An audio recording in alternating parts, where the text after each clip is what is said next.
जिस दिन से वो पोलिंग हुई और महिलाओं ने आगे बढ़ करके पोलिंग की, युवाओं में उत्साह था, तो एनडीए को इतना, जेडीयू को इतना जीत स्वाभाविक है।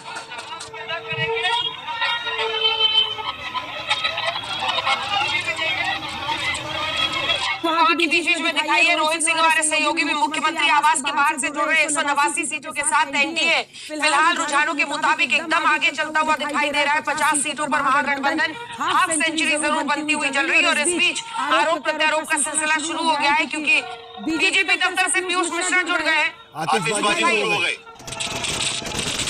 कार्यकर्ताओं का उत्साह रोकना बहुत मुश्किल होता है भाई, क्योंकि शुरू में कहा गया था सूत्रों के हवाले से कि कहा गया है कि थोड़ा लो की रखा जाए दिल्ली को देखते हुए।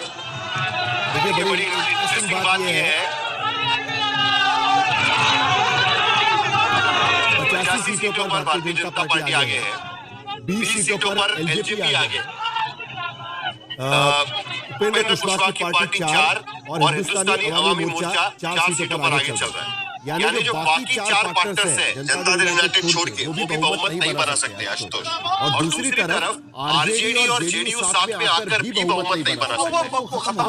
आज की स्थिति में एक बात बताऊं, ये जो स्पेकुलेशन है अब उसका कोई मतलब नहीं, क्योंकि जो मैंडेट है अगर इस मैंडेट को छोड़ के नीतीश कुमार कहीं और जाते हैं तो that will be betrayal of Nitish Kumar को मुख्यमंत्री बनाना होगा। आज की स्थिति में मुझे नहीं माना ये कमिटमेंट नहीं, देखिए अगर उन्होंने 7 वर्ष के चुनाव लड़ा है तो सिद्धांत ये कहता है कि जो सबसे बड़ी पार्टी बनकर उभरी है उसका मुख्यमंत्री होना चाहिए। बात करिए वो जरा देख लेते हैं, काफी आगे चल रही है इस वक्त। अगर पार्टी का आदेश होगा कि तुमको अब इस जिम्मेदारी पर लेकर के जाने तो वो एक अलग बात है, लेकिन मेरे आंखों के सामने सिर्फ अलीनगर है, अलीनगर के लोग हैं। बिहार की पीछे से आते हैं, बिहार को भली भांति समझती है, हर क्षेत्र को समझती है। सबसे ज्यादा फोकस किन मुद्दों पर रहेगा आपका? कहीं जितनी भी मुद्दे हैं वहाँ पे टॉपिक है, इश्यूज है, सबको भली भांति समझती है। सबसे ज्यादा आपको किन चीजों ने खासकर प्रभावित किया है? सबसे ज्यादा तो ये लगता है अपने विधानसभा की बात करो कि जो ग्रामीण सड़कें हैं उसकी स्थिति ऐसी है कि महिलाएं उससे परेशान है, तो पहले उसको ठीक करना। सुरक्षा के मामले में बिहार ऑलरेडी 20 साल में इतना डेवलप किया है, 20 साल के पहले की बात अगर करी जाए और अब 20 साल के अंदर महिलाओं की सुरक्षा की बात की जाए तो हम लोग बहुत ही अच्छे कंडीशन में है। और युवाओं के लिए रोजगार की बातें की जाए जिसके लिए हमारी पार्टी का जो मैनिफेस्टो है आपने अगर से पढ़ा होगा उसमें बहुत कुछ है, तो जब उसको हम लोग सुचारू रूप से पूरा एक्टिव तरीके से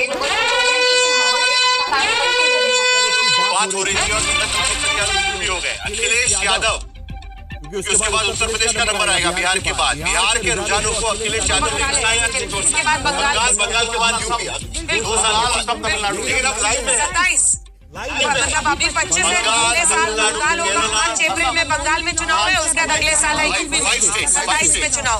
एसआईआर का खेल नहीं होने देंगे। मिस ब्रांड एम्बेसडर चुनाव आयोग यूपी में पीडीए प्रहरी चौकन्ना रहेगा। की बात है, चौकन्ना रहना ही चाहिए हर चीज में, जिंदगी में भी। जैसे कि मैंने अभी बोला कि जितने भी यूथ यहाँ बैठे हैं, ये मेरी बात आप लोग मानेंगे कि हम लोग कास्ट से ऊपर उठ के अब सिर्फ उन्नति और छवि परिवर्तन पे वोट देंगे और देते रहेंगे, है कि नहीं?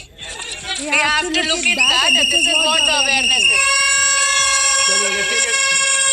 लेकिन आशुतोष एक बार फिर एसआईआर की बात शुरू हो चुकी है। पूरे चुनाव में एसआईआर का मुद्दा कहीं भी नहीं, 12 बजे के बाद 12:30 बजे के बाद उनका मैं एक बात बता, हम लोग पसंद आ रहे हैं इसलिए हमको इसमें तब तक नहीं बोल सकते जब हमारे पास कोई सबूत नहीं।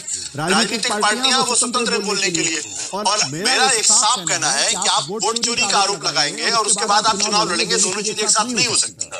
अगर वोट चोरी हो गई आप मानते हैं तो चुनाव में हिस्सा मत लीजिए, और अगर आप चुनाव में हिस्सा लेते हैं इसका मतलब वोट चोरी की बात नहीं मानते। अगर वोट चोरी